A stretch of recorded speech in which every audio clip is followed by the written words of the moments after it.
표는 중심별이 주계열성인 서로 다른 외계 행성계에 속한 행성 가나다에 대한 물리량을 나타낸 겁니다. 그랬어요. 중심별 질량도 나와 있고요. 외계 행성 질량도 나와 있고 중심별에서부터 행성까지의 거리도 나와 있습니다. 태양과 지구에 대한 것도 이렇게 표시가 되어 있어요.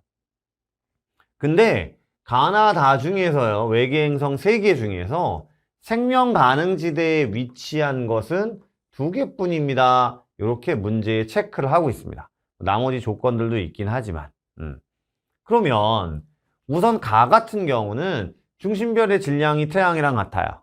그 다음에 행성의 질량도 지구랑 같아요. 중심별로부터 행성까지의 거리도 지구랑 같아요. 태양하고 지구 사이의 거리가 정확한 건 아니지만 1AU 정도 됩니다. 그렇죠? 그럼 얘는 생명 가능지대 안에 있는 거네요. 지구가 생명 가능지대 안에 있으니까. 그쵸? 자, 그런데 나는 중심별의 질량이 태양하고 같아요.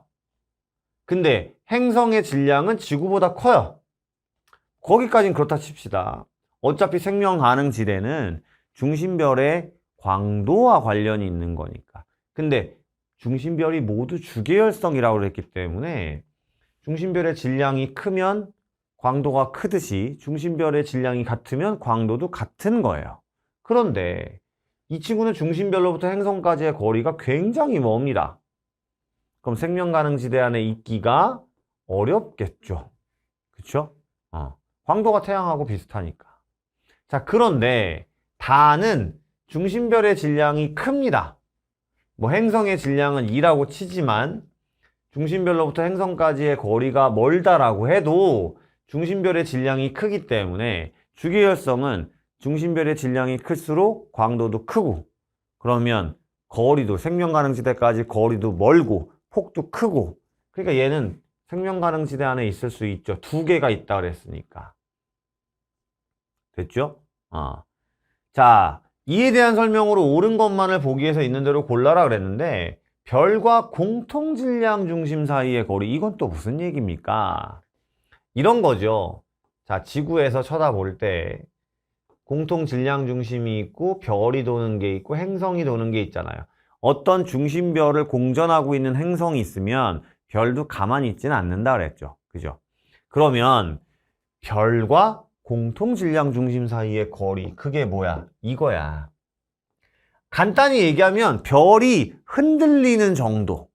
그럼 별이 왜 흔들려? 별은 혼자 있을 때는 안 흔들리거든. 왜 흔들려? 행성과의 인력관계에 의해서 내 주변을 돌고 있는 행성과의 인력관계에 의해서 별도 이렇게 회전을 하게 되는 거거든. 그러면 이 거리가 멀다라는 건 무슨 뜻이야? 별이 많이 움직인다는 얘기죠. 그렇죠? 그럼 별이 많이 움직이는 이유는 누구 때문에? 행성과의 인력관계라고. 그러면 봐봐. 가와 나는 중심별의 힘이 똑같아. 질량이 똑같아. 근데 행성의 질량이 나가 훨씬 커. 그러면 별이 누가 더 많이 움직이겠니? 가와 나 중에선 나가 더 많이 움직이죠. 그죠? 행성이 무거우니까. 됐습니까? 그럼 나와 다를 비교해 보면 이번에는 행성의 질량이 똑같은데 중심별의 질량이 나가 더 커. 그러면 다가 더 커. 그럼 다가 중심별이 힘이 세진 거잖아. 질량이 크니까. 그러면 나와 다를 비교했을 때도 나가 더 중심별이 많이 움직이게 되는 거예요. 힘이 약하거든. 그러니 자, 나의 중심별에서가 다의 중심별에서보다 이게 기니 내 힘이 약해서 많이 움직여서 길어요. 이렇게 해주는 거예요. 아시겠습니까? 자, 니은 중심별로부터 단위 시간 동안 단위 면적이 받는 복사 에너지량 중심별로부터 단위 시간당 단위 면적이 받는 복사 에너지량 나하고 다하고 얘기를 합니다. 그쵸? 그런데 생각을 해봐. 어차피 행성의 질량은 똑같고 중심별로부터 행성까지의 거리도 똑같은데 광도가 누가 커? 다가 커. 나랑 다 중에서는 다가 커. 근데 나랑 가랬잖아. 그럼 나랑 가는 중심별의 질량이 똑같아. 그지? 근데 거리가 나가 훨씬 멀어. 그럼 단위 시간 동안 받는 에너지는 나가 많을 수가 없죠. 광도가 똑같은데 행성이 거리가 훨씬 먼데. 이해 가시겠죠?